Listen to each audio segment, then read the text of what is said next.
Hi, and welcome to the Spark Start TA Leader Series, where we have the privilege of talking to some of the leading people in the industry about what they're thinking, what they're doing, and the plans they're making. Today, I'm thrilled to have Samantha join us. Samantha, would you introduce yourself to our audience?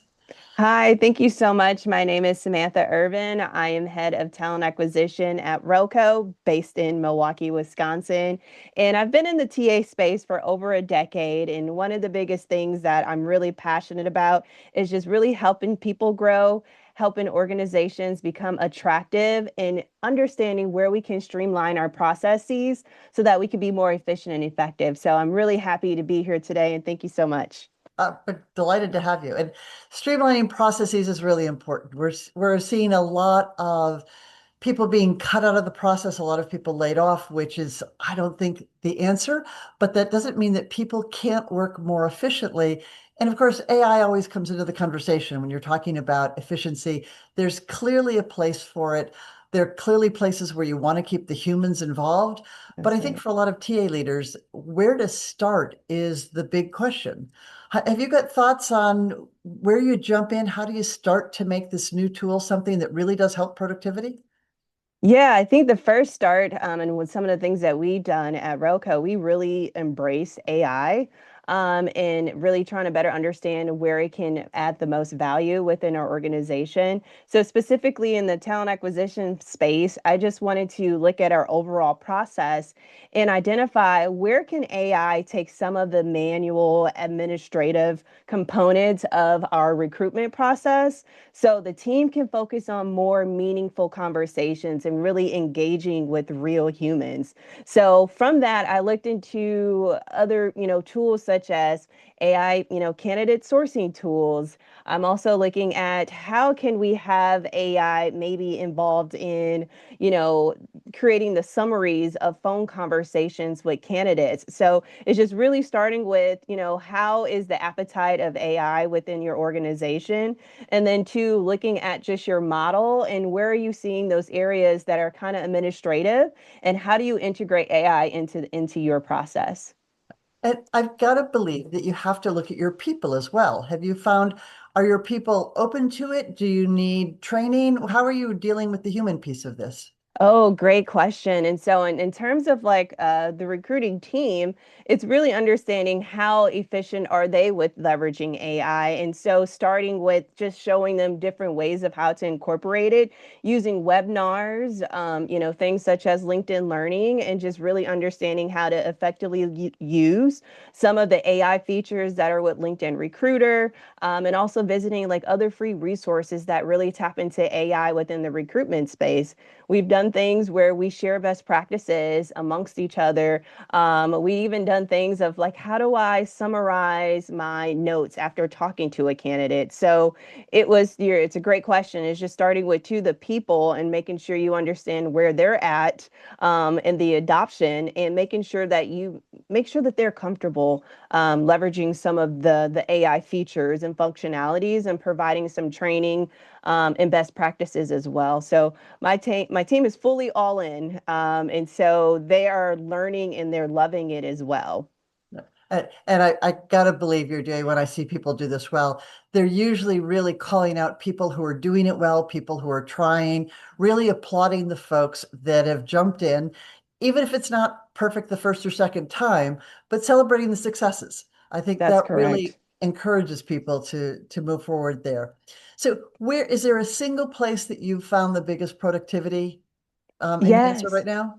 Yes, for us right now, we're totally looking at sourcing. We spend a lot of time sourcing talent. And for me, I wanted to understand how do we take a deeper dive into the overall candidate availability in the market. And so leveraging AI to do a lot of that candidate sourcing for us. The tool that we are exploring is a little bit like machine learning. So as you continue to input information on the type of candidate that you're looking for, it's going to generate a list of profiles for you to consider for your open position. And then from there, it's going to help with the outbound messaging to that particular talent. And then, based upon that, if things go well, the recruiter is going to pick up the phone and have a conversation with that candidate.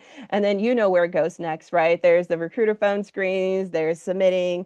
And in our submission process, we're also leveraging AI as well. So, it started with just the sourcing. Where are we spending most of our time? And is there any type of AI tool out there to kind of help us with that? Because again, I really want the focus on more so interacting with direct talent more so than, resourcing millions of profiles and spending countless hours looking at profiles. Let's have AI do that for us.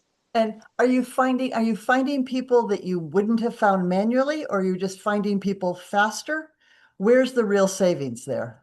Great question. We're finding people faster and we're finding more candidates. So it's again a much bigger candidate pool and it's a lot faster. So things in terms of going on your regular sourcing tool and you're reviewing over 100 profiles, depending on, how niche your search is, you can spend countless hours. So you're saving time on, reaching out to candidates. You can have AI do that. You're spending time reviewing profiles because we have AI doing that. Now the recruiter gets that short list and it's a much bigger candidate pool. So we're really finding people what we're looking for.